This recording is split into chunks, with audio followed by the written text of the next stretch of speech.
Great days start with great underwear. So if you're looking for something special, give Tommy John and gift a better day. Everything we make is meticulously crafted from breathable stretch fabric for the perfect fit, including our sleepwear for him and her. It feels good to give, but it feels great to give Tommy John. Find something for everyone and pick up something for yourself, because at Tommy John, greatness is in our very fabric. Shop Tommy John's Black Friday sale now. Save 30% site-wide at TommyJohn.com/Spotify. See site for details. Yeah, so traditional leadership has been, what style of leader are you? Are you a servant leader? Are you a transformational leader? Are you a conscious leader? There's all these different, are you a directive leader, tell people what to do? So there have been, traditional leadership has been, what style are you? What traits do you need to have? And what skills do you need to have? That's what we would call a three-dimensional leader, which normally occurred in a business model called a hierarchy. So in the hierarchy, you would have traditional top-down command and control, do as you're told, will manage you, right? In some cases, fear-based, right? And then if you were to say, if you are a CEO or a C-suite leader and you are managing in that three-dimensional world, what would be the one word that would describe your relationship to power? In my mind, it's called coercive. Do as you're told is coercive. Out of a coercive environment like that, what happens? People are less engaged. People are less connected. People are disempowered. Welcome to Season 4 of the Manage Self, Lead Others podcast with Nina Sunday, CSP, for experienced and aspiring people managers. This show helps you explore ways to become a more intentional leader. Each episode, host Nina Sunday speaks with some of the brightest business minds on the planet who share a passion to elevate and transform team culture. Workplace culture hides in plain sight. Is yours flourishing? Join the movement to make your workplace a better place to work. Are you ready? Because it's time to manage self, lead others. Welcome, Dan Silberberg, to your episode on Manage Self, Lead Others, and let's keep going. Awesome. So I want to explore the possibility that if you are a C-suite leader, or even if you are a leader, and everyone is, and we'll get into that, we are somewhat programmed by early childhood and our belief system. So we take the early childhood and the belief system, that's kind of who we are, that's how we think, that's how we behave, that's how we see the world, and then we take that three-dimensional leader play. And I say it's enterprise suicide in the 21st century. So why do I say that? Well, we're in a world very different today than previous. So today we're in a world of disruption. We have geopolitical disruption. We have social disruption. We have economic disruption. We have political disruption, climate change. There are dimensions of disruption, right? And every one of them for a C-suite leader particularly could be a full-time job. To have 7 or 8 of them all at once is difficult. It's an onslaught. It's a tsunami. Right? So we have this foundation of the disruption. So now if we elevate above the foundation of disruption, what is the temporal world we operate in? It's volatile, it's uncertain, it's unpredictable, it's highly complex, and there's a lot of ambiguity. So now as a leader, if I'm going to do top-down command and control, do as you're told, take a look at the enterprise today and see if you can imagine in your imagination, what does an iceberg look like? Here's the water level, 10% is above and 90% is below. So you in the C-suite are probably seeing 10% of what's happening in your company. 90% is underneath with the people closest. So your salespeople probably have a whole better idea of what feedback they're getting from customers than you sitting isolated in a C-suite, right? And you can go through each functional area and take a look at the different areas of your business.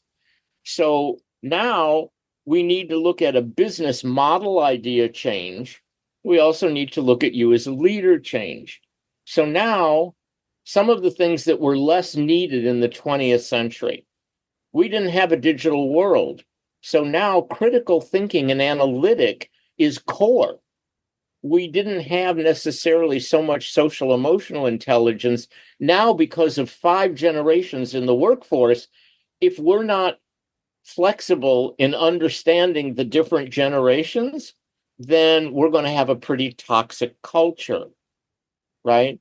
So now we came out of the 20th century. That was what's called a complicated world. What do I mean?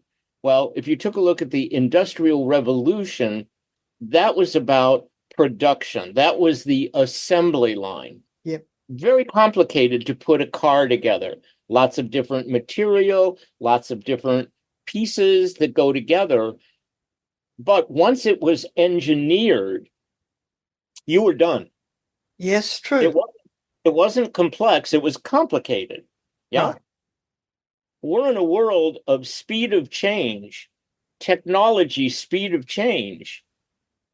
It's complex, it's not complicated, because what you settle in on today in an hour could change, in 10 minutes could change, in 10 days. And also, it's not a black and white solution. It's an evolving solution that changes as the situation evolves. Yes, it's iterative, and that's why it's multidimensional. Mm. So now we have a foundation.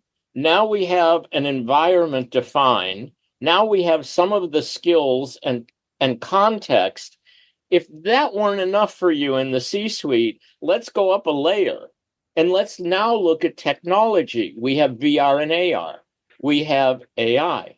We have ML, machine learning, right? We have quantum computing. We have data science and digital analytic. Anybody understanding why command and control might not be optimal? Well, the trouble with command and control, if you think about transactional analysis, that's parent talking to child rather than adult to adult. And if you turn your team into children, they won't think for themselves. They'll wait for orders. Well, not only that, but again, let's talk about, are your people committed and dedicated? We have a whole generation who goes, I only work 9 to 5. I don't do anything more than what I'm asked. I don't work on weekends. I don't have a work ethic that baby boomers had. I don't believe that my life is dedicated to corporate. So it's a very different kind of a thing. So I sit there and go, I'd like to be on the phone with you, Nina. And you're a Gen Zer going, I don't go on the phone, dude. Text me. Let me know what you want. Okay. Yeah. So very different. So 73% of people, according to research, say they are unengaged in their work. Part of it is the business system. Part of it is how they're being led. And part of it is the work's boring. Yeah. Yeah, because it's so compartmentalized and people are being paid to do the job they're paid to do, which is very, inside the box. They're not rewarded for creativity. Well, how much of the work is rote?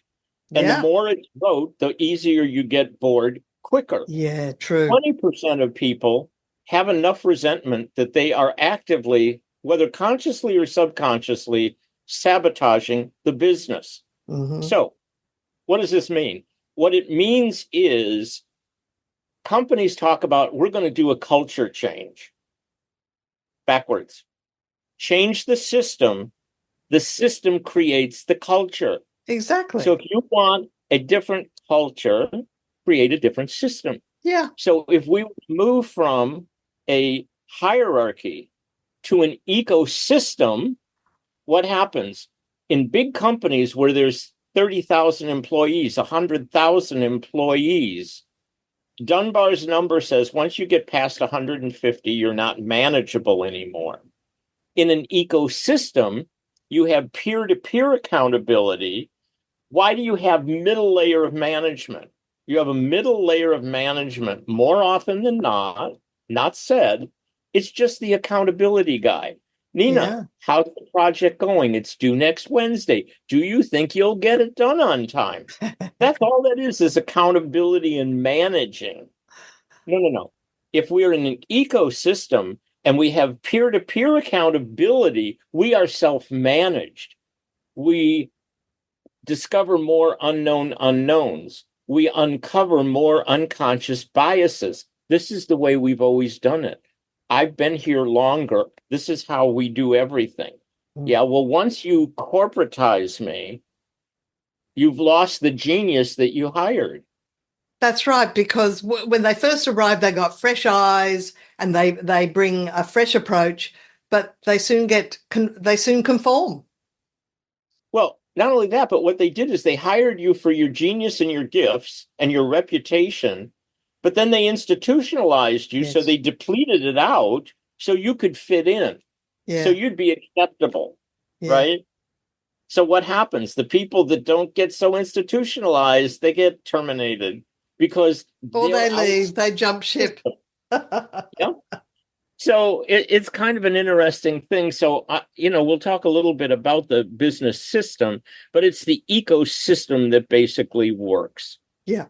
So now the C-suite can elevate much more strategically up top, right? So now when they create these strategic intents, and they should be meeting twice a month off-site, and have these days, maybe 2-3 days of strategic intent.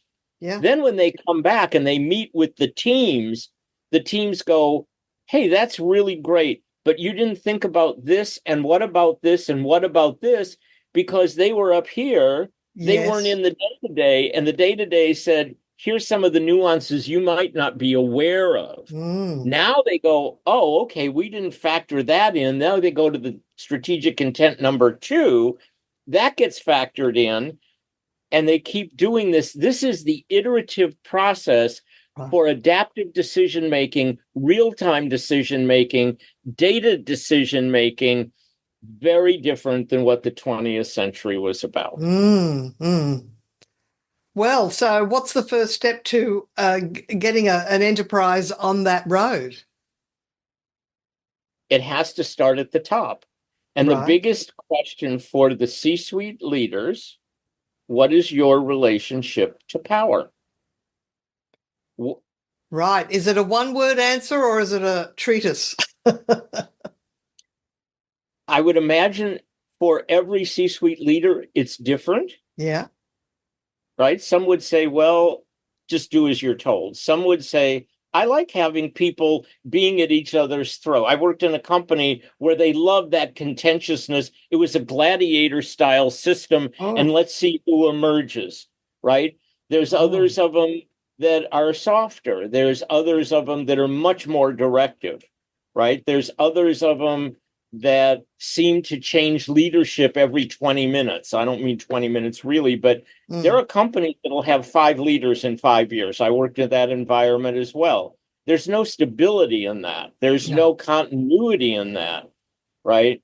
So it's a question of, if you're at the top and you're used to telling people what to do, what happens when it flips and you're at the bottom? Now you're a coach. Now you're a mentor. Now you remove resistances. Now you actually listen and seek information from your teams so you can be better. You now move from untrusting to trusting. Top down is, I don't trust you, so I'm going to put in all these guardrails. That's why I have these silos, right? All of that kind of a thing. Well, now I have to change. Now I have to believe the people I hired for their genius actually have it. And now I this need to. requires emotional intelligence. It requires, this is all about the soft skills of empathy and, intentional communication and treating people with respect, psychological safety, all of those soft skills that really 20 years ago, we weren't even talking about that. Culture was not really on the agenda. It was results. And so we are moving gradually into this new dimension, which is lovely, but tricky. Yep. So in a multidimensional world, we go from what I call the phenomenological. That is your lived experience. That's how you think. That's your belief system. That's how you behave with others. And underpinning all of that was achievement. Yes. We achieve results. We achieve market share. We achieve fill in the blank. In a multidimensional 21st century leader role, who am I being? It's the ontological, not the phenomenological. So the ontological is, how do I show up in a meeting? Do I dominate? Do I sit in the back? Am I comfortable with confrontation? Can I give someone constructive criticism? Do I just yell at them? How do I show up? So that's actually it's like a metacognitive approach to seeing yourself from outside. It's self-awareness of yourself, of your outside, looking in at your own behavior, or even being open to feedback from an observer about your own behavior. Yes, it's that, but it's the inner journey. Right. Who are you? Mm-hmm. What are you? What are you becoming? Did we do any of that self-inquiry? A life unexamined is a life not worth living. The Delphiad Oracle, know thyself. See, Carl Jung, the privilege of a lifetime is to be who you truly are. Well, we'll teach you how to be a great finance person. We'll teach you how to be a great marketing person. We can teach you to be a great salesperson.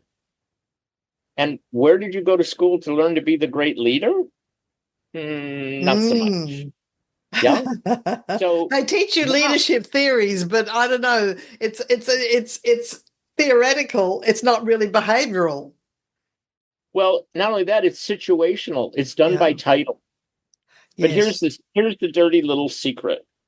If you had a room of 50 people, you had a Salesforce meeting, you have the CEO of the company, you have the national sales manager, and you have 50 sales reps. And within that, you would have some regional managers, some divisional managers, national managers. Who's the leader?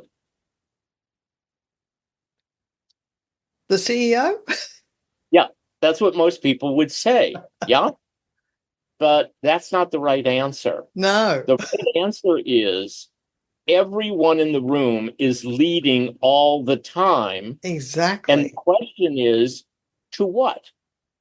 So you will have people that are sycophants. They will flatter people above them. You have people who will sit and nod like this. Nina, that's going to be such a great program. And the minute they go out the door, they tell everybody why it's not going to work. Then they have the obstructors. Then they have the gatekeepers. Then we have the people who sit in silence. But if we actually, as a leader, pulled out of them, they have amazing things to say. And a meeting would change dynamically and dramatically, not letting Nina sit in the back of the room and not talk until the last minute. And that's why conversational equality is considered one of the attributes of an effective team. And it's up to managers to make sure that the people that are not speaking are actually asked their opinion, because that's where perhaps contrarian opinions that need to be considered get heard. Yeah. And so in a system, some people are allowed to have opinion and other people are, it's almost like children should be seen and not heard. Based on status. See, in a hierarchy, it's about status. Where am I in the pyramid? Yeah. Well, that's not really mining the gold, so to speak. So now, when people are told, we're going to have a meeting, but it's going to be a small team, not this huge thing, and I want everybody to participate. So no one gets to hide. I want your opinion. And they have to believe I really want their opinion. Right? So when someone speaks, Nina, if I heard you correctly, it sounded like you were thinking about da da da da da da da. I kind of like that. Let's go a little bit further with that. Do you feel now that you're being heard? Absolutely. Yeah, that's a wonderful thing to say. Yeah. So now you're going to trust, not that they said we'd really like your opinion, but, oh, that's ridiculous. No, we actually are going to start to, and then we might say, Nina, now that we've gone through it, I think there are some jewels here, but for right now, I think we're going to go with Bill's way to. But if you've been heard and you feel that you've been validated, you will hop in the boat and row with everybody else. Exactly. If you feel that no one even cared what you had to say, or they put you down for what you had to say, or you could tell they really weren't even interested to hear it, you're not in the boat. That's just human nature. True. Yeah. So what is this idea of being a multi-dimensional leader? So I'm going to share a slide or two for those of you who are just hearing the audio. In the show notes, there will be a link and you can go and see the slides. And if you are in listening both the video and audio, then you'll have a couple of minutes to see what I'm up to. So basically, this first slide is a human being, and you see that how valuable the brain is. And then all of the sparks that are coming off of it is much more of a multi-dimensional feeling. So if you were to think about traditional leadership, you would think about the skills, like you're supposed to have social emotional intelligence. You're supposed to be empathetic. Traditional leadership in the United States is a $60 billion market, and $54 billion of it has no sustainable effect because they left out one thing. They told you authenticity. There's no framework for being an authentic leader. I'm going to give you one. Right. Okay. You're a servant leader. You know what happened to servant leaders? They ended up serving everybody but themselves, and they burn out and they fizzle out and they're done. So then they had to come back and say, well, if you're going to be a servant leader, you have to serve yourself first, right? We hear this in families all the time. Mom will sit and she'll give to everybody, but kind of forgets she needs to nourish and do herself, right? Same kind of thing in leadership.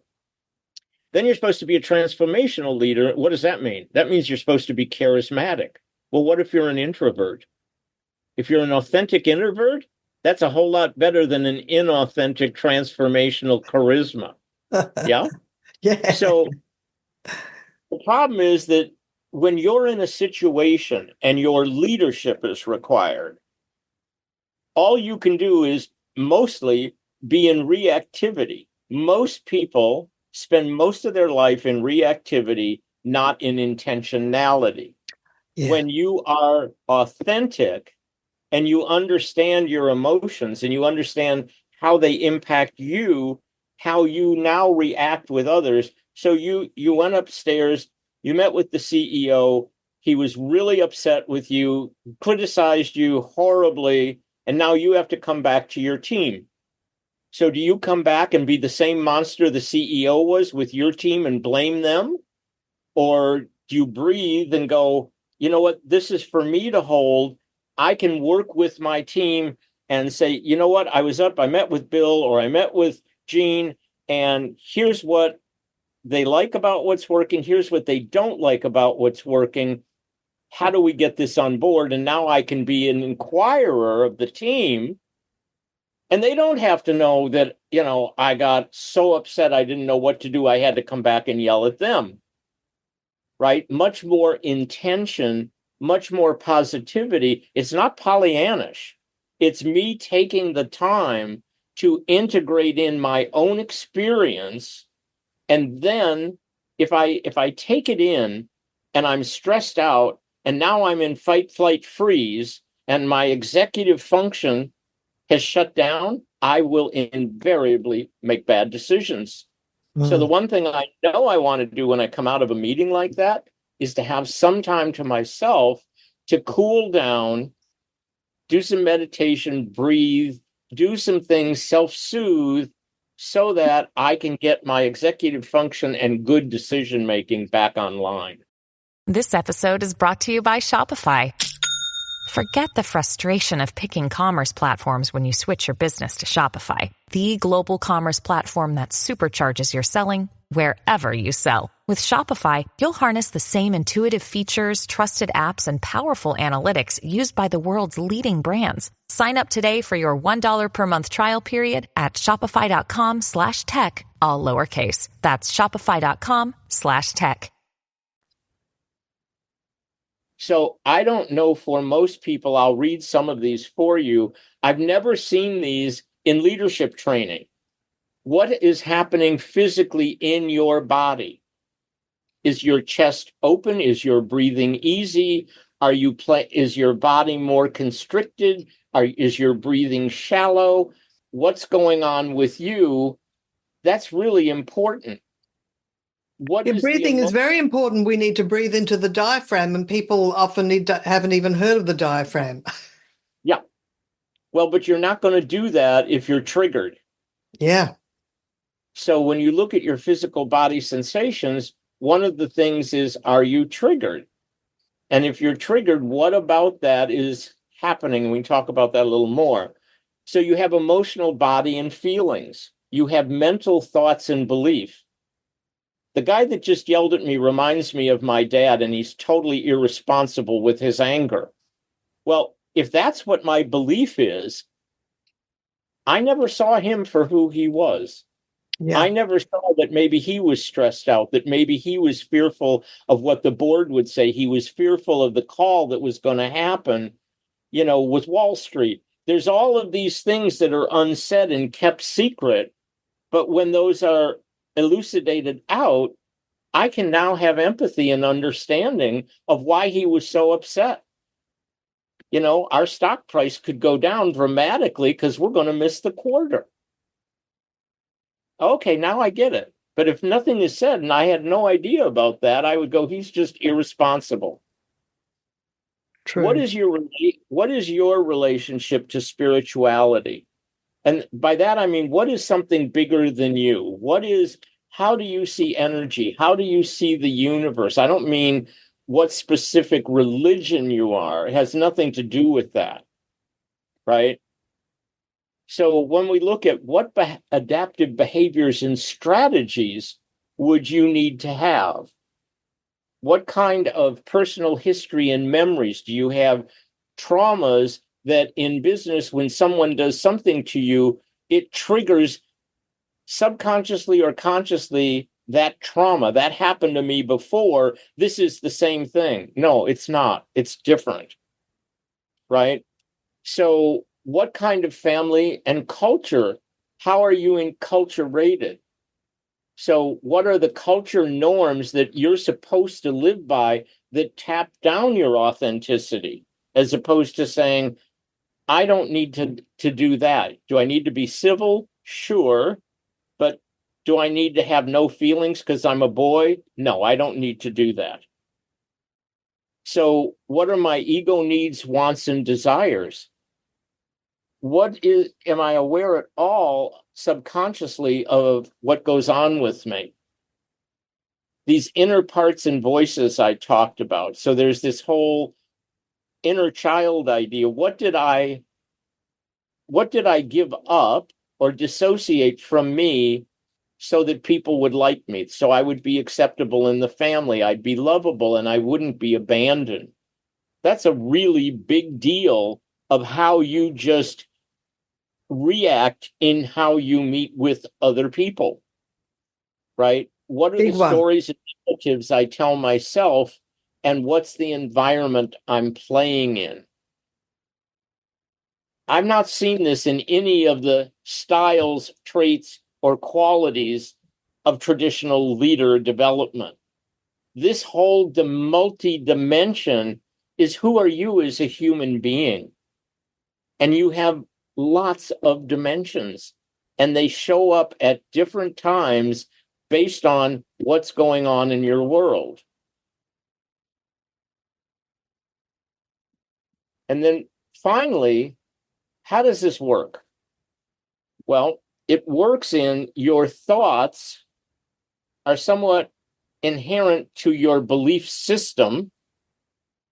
So you have thoughts and beliefs. Those create behaviors. Those behaviors create your choices. Your choices create your experience. Your experience creates an emotion, and that emotion creates a memory. So that's a lot to take in. But how is it that a certain thought and belief, let's back up. So you have a particular experience. You're in the C-suite and you get this constructive criticism. The team is there. We all hear the CEO say exactly the same thing, right? We don't all react the same. No. Some people come out and they're devastated. Other people come out and go, he's just blowing off steam. Other people come out and go, there's certainly a nugget of truth in that, but I can also see that he has a sense of humor about it as well. So what is the lens by which we get to see the world? This is the key to me to ontological multidimensional leadership. When I understand my background and I understand how I was raised and the belief systems that were implanted into me, I now get to a present moment where I have choice. The present moment of choice is where my power exists. It doesn't exist in looking regrettably, shamefully, or in the past at all. And it doesn't help when I'm looking anxiously into the future that hasn't happened yet. Yeah, exactly. You can be anxious about the future, but that doesn't empower you at all. No. And most of the time, we tend to create an anxiety and an anxiousness of a worst case scenario.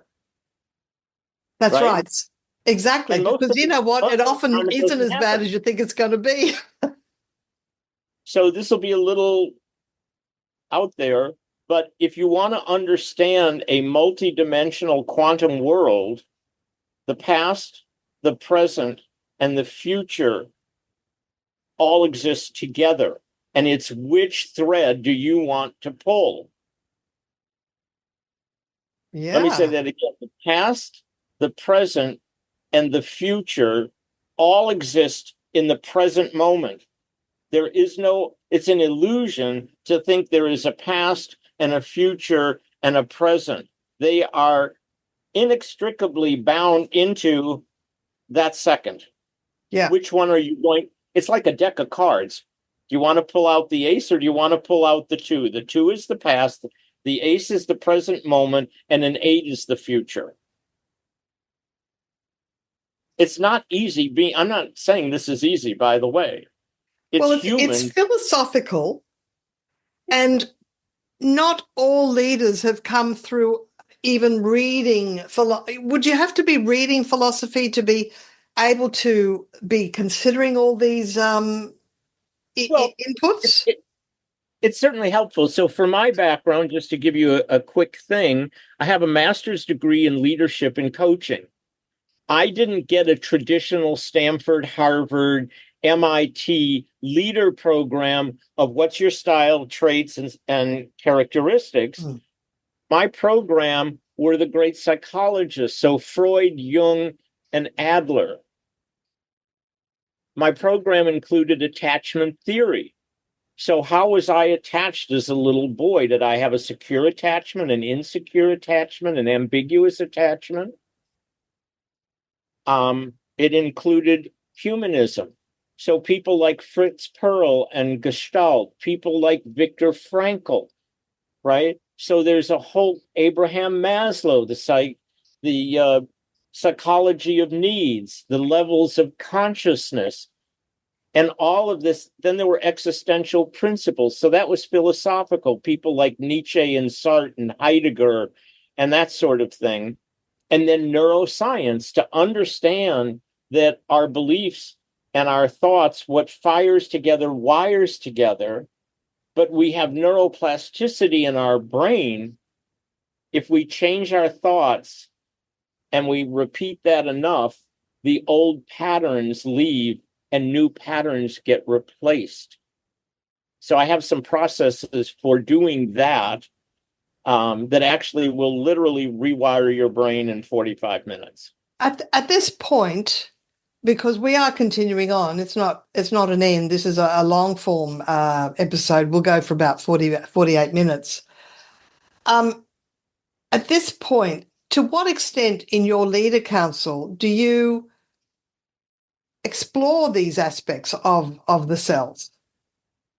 Yep. So in the Leader Council, this is a program for, I have two of them. One is a Leader Council for C-suite leaders. Yeah. And the core here is to move you from the reason you got to the C-suite. You might be highly political and really adept, but I think most people get there because of the brilliance, excellence, and ability to execute a functional expertise. You're great at marketing. You're a great sales guy. That's why you're the national sales manager, right? You're a great marketing person. You become the CMO. You were great as a controller. Now you can become a CFO. And we teach you and you repeat over and over skill set. We do the same thing in the Leader Council. There's 13 modules of leader training of all of these kinds of things I'm talking about, right? So what's the language of leadership? The first module is tell me your story, answer the question, who am I and what am I? Tell me, where do you operate in bad faith? In other words, where do you blame others and where do you play the victim? And then tell me your relationship to spirituality. Those Well, a lot things, of C-suite people are not used to being asked, what's your relationship to spirituality, apart from if they are actually religious people who perhaps visit a church of any denomination. Yeah, but Nina, the spirituality has nothing to do with organized religion. Right. It has to do with energy. And in a multi-dimensional world, energy matters. So we're going to look at energy, right? We're going to look at, can you think of something bigger than yourself? That is a spiritual realm. That is Maslow's self-actualization to the next level. Yeah. So we want to move there because if you have a relationship to this bigger idea, then how you treat people, wanting to see that their potential, just like yours being realized, that's my relationship to spirituality. My company is Intellikey. It's that embedded in each of us, which is the genius, gift, and artistry we're here to deliver. So as a leader, I am wearing all the time one of those miner's lights so that I can shine a path. I'm adept enough to see who you are, what your potential is, and that light shines a path, and I put you on it so that you realize your potential. How many managers did you have that could speak to that? Not many. I love that metaphor. And it's enabling people to move into their true destiny, their right livelihood and true destiny. Exactly. And when I start to see the brilliance, genius, and gift in others, guess what? I get to see it in myself. Exactly. And now I can also, we all experience, this is the collective that I believe is missing in the world of zero-sum game. That's the three-dimensional world. I win, you lose, I get promoted, you don't. This is a whole different way of acting. And so I think it's really important. And then the other part of it is that we will work with you on your business issues. So coming out of global billion-dollar, publicly traded, multinational companies, having done global turnarounds of brands, having done 5 startups, having a tech background with EDS and Oracle, having a consulting background in McKinsey methodology and T Carney, I've seen a lot of movies. But then we also have other people who come in with business expertise that you get the benefit of. So it's a very dynamic environment. So that's one counsel. And the other counsel that I have is what I'm calling the leader operating system. And this is where we work with vice presidents, managers, directors, people who aspire to the C-suite. We get you earlier. What happens out of that is you become more trustworthy, you become more authentic, you become more approachable, you get more money, you get promoted more often, you are seen as a person to lead high visibility projects. And the best thing is people in the company hear about you and they talk to HR, I want to work with Dan. That's your reputation going before you. Mm. Yeah. So this is very dynamic. I think I don't know anybody else doing something similar. I know a lot of people doing traditional leader development. Save your money, because what works is you and your own personal growth. I've done men's work and personal growth for 40 years. I've worked with more than 20,000 people. And my gift in working with you is to see a lot of things within you that you may not have seen yourself. You may have grown up in a house.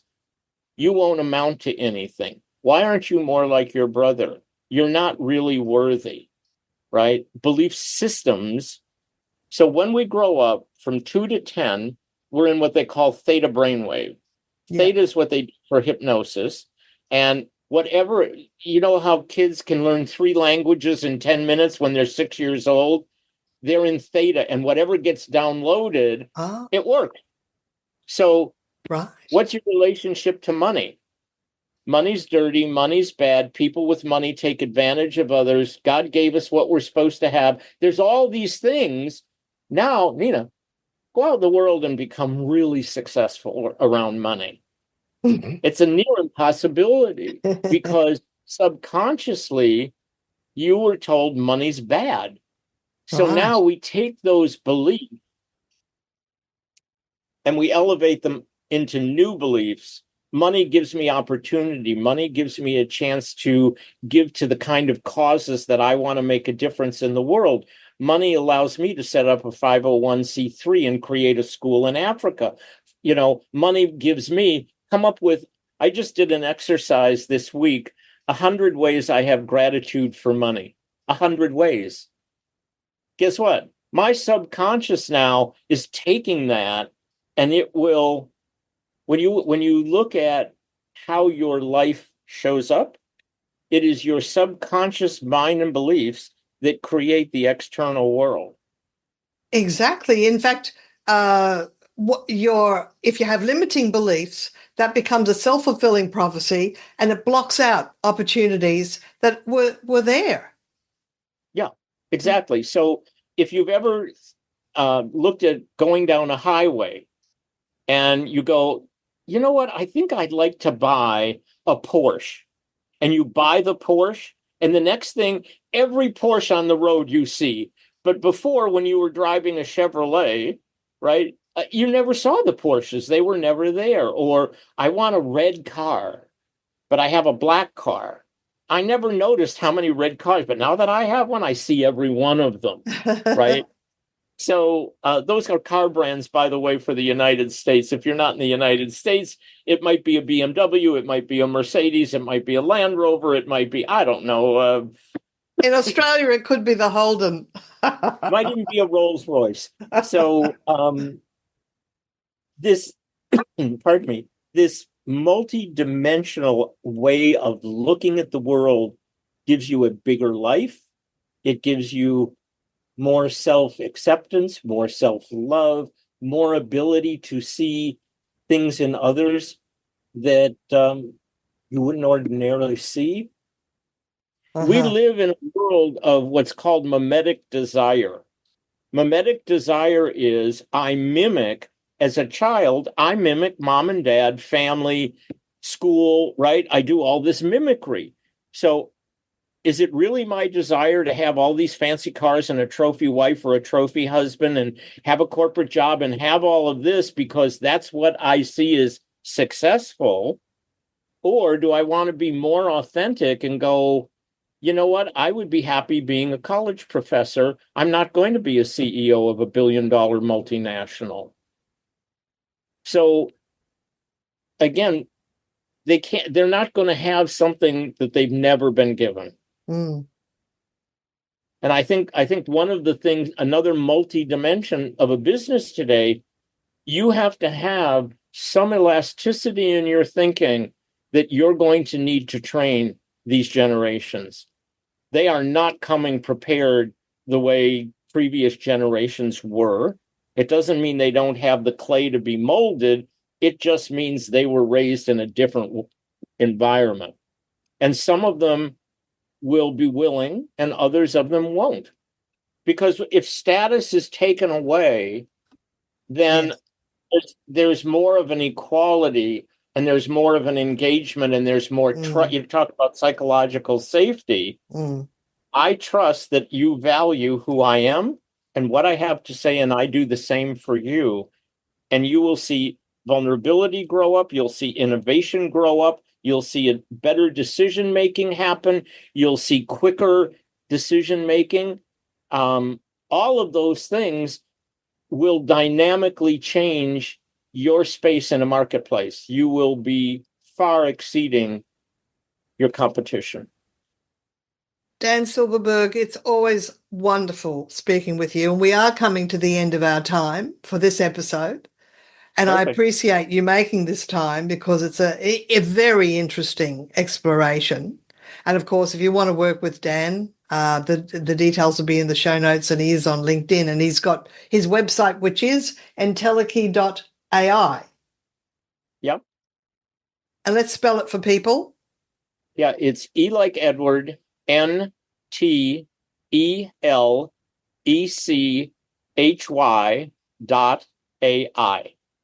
Entelechy.ai. It's an Aristotelian term, is that right? From Aristotle? It's from Aristotle, and the whole idea behind entelechy is that within an acorn, implanted in its entelechy is growth to become an oak tree. Not every acorn becomes an oak tree. Your entelechy is embedded in you as a human being, just like your DNA. Some people will rise to become, and others won't. So you can stuff it, you can avoid it, you can sabotage it, but you can't get rid of it. It's in there, and with the right training, assistance, commitment of someone to help, it will flourish. Just like watering the garden, the flowers flourish. Absolutely, Dan. Well, it's your true destiny that you're bringing out for people, and I appreciate that this is your true destiny. Thank you so much, Dan Silberberg. It's my privilege. Thank you, Nina.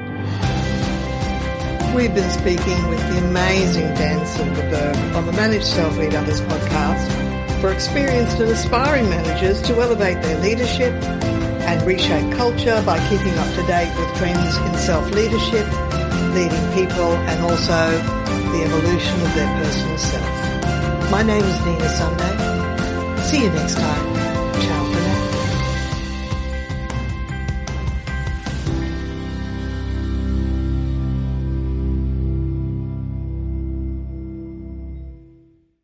This podcast is a part of the C-Suite Radio Network. For more top business podcasts, visit c-suiteradio.com.